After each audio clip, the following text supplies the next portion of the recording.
সমস্ত চপগুলো ভাজা হয়ে গেছে আর দেখুন খুব সুন্দর লাগছে দেখতে, একদম কিন্তু মুচমুচে হয়েছে। এই দেখুন, এই দেখুন,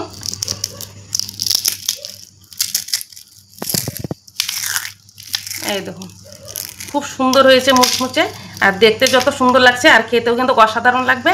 আর এরকম যদি একটু কাঠি দিয়ে দেওয়া যায় বাচ্চারা কিন্তু খুব সুন্দর করে। নমস্কার বন্ধুরা, নিয়াজ কিচেনে সবাইকে স্বাগত জানাই। আজকে আবারও ফিরে এসেছি নতুন একটা রেসিপি নিয়ে। আজকে আমি আলু দিয়ে স্প্রিং চপ বানিয়ে আপনাদের সঙ্গে শেয়ার করব। আপনারা তো আলুর চপ অনেকেই খেয়েছেন, আমি একদম অন্যরকম করে আজকে এই চপটা বানাবো। আমি কীভাবে চপটা বানাচ্ছি আপনারা প্রথম থেকে শেষ পর্যন্ত পুরো ভিডিওটা দেখবেন, আশা করি ভালো লাগবে। চলুন তাহলে দেরি না করে এখন রান্নার কাজে চলে যাই। চলে আসলাম রান্নাঘরে আর আলুর স্প্রিং চপটা বানানোর জন্য। এখানে আমি 6টা আলু নিয়েছি। আলুগুলো আমি খুব ভালো করে আগে থেকে ধুয়ে নিয়েছি। আর এইদিকে একটা গ্রেটার নিয়েছি, এই গ্রেটারের সাহায্যে আলুগুলো গ্রেট করে নিব। এদিকে যে ছোট ছোট পড়বে এদিকে করব না, এই পাশ দিয়ে করতে হবে। আলুর যে চিপস ভাজা হয় সেইভাবেই কিন্তু আলুগুলো কেটে নিতে হবে।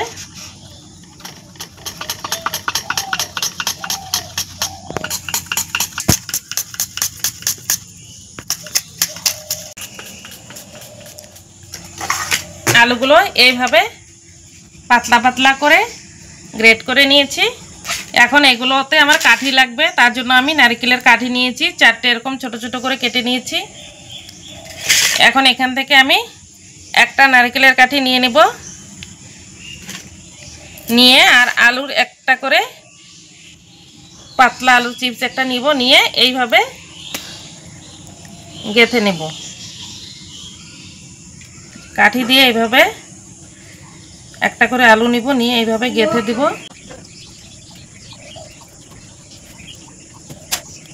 প্রত্যেকটা আলুর চিপস একটা করে নিব, নিয়ে এইভাবে এই কাঠিটা সম্পূর্ণটাই বন্ধুরা সমস্তটা এইভাবেই গেঁথে নিয়েছি।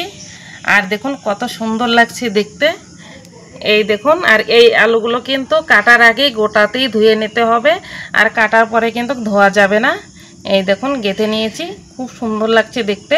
এখন আমি এই দুটো সাইড একখানে করে নিব, এইরকম করে নিব। সুতো নিয়েছি, এই সুতো দিয়ে আমি এইভাবে বেঁধে নিব। এই দেখুন কত সুন্দর হয়েছে, একটা বানিয়ে নিয়েছি। এখন আমি এই সুতো দিয়ে এইভাবে সুতোটা কেটে নিব। এই দেখুন একটা হয়ে গেল, আর বাকিগুলো আমি এভাবে বানিয়ে নেব। এই দেখুন আমার মেয়ে একটা বানিয়েছে, এই দেখুন। দেখুন বন্ধুরা সমস্ত আলুর স্প্রিং চপগুলো বানানো হয়ে গেছে। এই দেখুন কত সুন্দর লাগছে দেখতে। এই দেখুন অনেকটা চুড়ির মতো লাগছে, একদম কিন্তু গোল করে নিয়েছি। এখন এই চপগুলো আমি ভেজে নিব। এই চপগুলো ভাজার জন্য একটা ব্যাটার বানিয়ে নিতে হবে। তার জন্য আতপ চাল এখানে আগে থেকে ভিজিয়ে পেস্ট করে নিয়েছি, একটা বাটিতে ঢেলে নিলাম। জল দিয়ে এই বাটিটা ধুয়ে এই জলটাও দিয়ে দিলাম। দিয়ে দেবো হলুদ গুঁড়ো, ঝাল লঙ্কার গুঁড়ো, দিয়ে দেবো কাশ্মীরি লঙ্কার গুঁড়ো, স্বাদ মতো লবণ দিয়ে এখন হাত দিয়ে খুব ভালো করে এই ব্যাটারটা বানিয়ে নেব। দেখুন ব্যাটারটা বানানো হয়ে গেছে। এখন আমি এই চপগুলো ভেজে নেব। এখন আমি একটা করে চপ নিব, নিয়ে এই ব্যাটারে এইভাবে চুবিয়ে নেব। চপগুলো ভাজার জন্য কড়াতে আগে থেকে তেল বসিয়ে দিয়েছি, তেলটা গরম হয়ে গেছে। আর ব্যাটার লাগানো যে আলুর চপটা রেডি করে রেখেছি, এখান থেকে আমি একটা করে চপ নিব, এভাবে নিয়ে কড়াতে দিয়ে দেব। দেখুন বন্ধুরা উল্টো পাল্টা করে চপটা ভেজে নিলাম।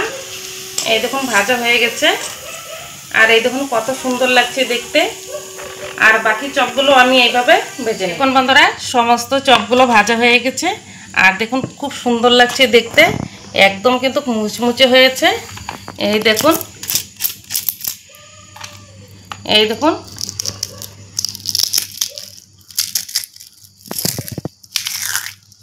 এই দেখুন খুব সুন্দর হয়েছে মুচমুচে। আর দেখতে যত সুন্দর লাগছে আর খেতেও কিন্তু অসাধারণ লাগবে। আর এরকম যদি একটু কাঠি দিয়ে দেওয়া যায় বাচ্চারা কিন্তু খুব সুন্দর করে খেয়ে নেবে আর মনে কিন্তু অনেক আনন্দ পাবে। বাচ্চারা অনেক সময় বাজার থেকে কিনা অনেক কিছু খেতে চায়, লেজ কুরকুরে খেতে চায়। আপনারা যদি বাড়িতে এইভাবে আলু দিয়ে যদি এইভাবে চপ বানিয়ে দেন তাহলে কিন্তু বাচ্চারা খেয়ে নেবে আর কিন্তু বাচ্চারা বায়নাও করবে না, বা বড়রাও কিন্তু চায়ের সঙ্গে খেয়ে নিতে পারবেন। সন্ধ্যায় চায়ের সঙ্গে খুবই ভালো লাগবে খেতে। বন্ধুরা, এই আলুর চপের রেসিপিটি ভালো লাগলে আপনারা লাইক কমেন্ট করবেন। আপনাদের লাইক কমেন্ট আমার ভিডিও করার জন্য অনেক উৎসাহিত আসে। আর নেহাজ কিচেন চ্যানেলটিকে সাবস্ক্রাইব করে পাশে থাকবেন। ততক্ষণে সুস্থ থাকবেন, ভালো থাকবেন। ধন্যবাদ।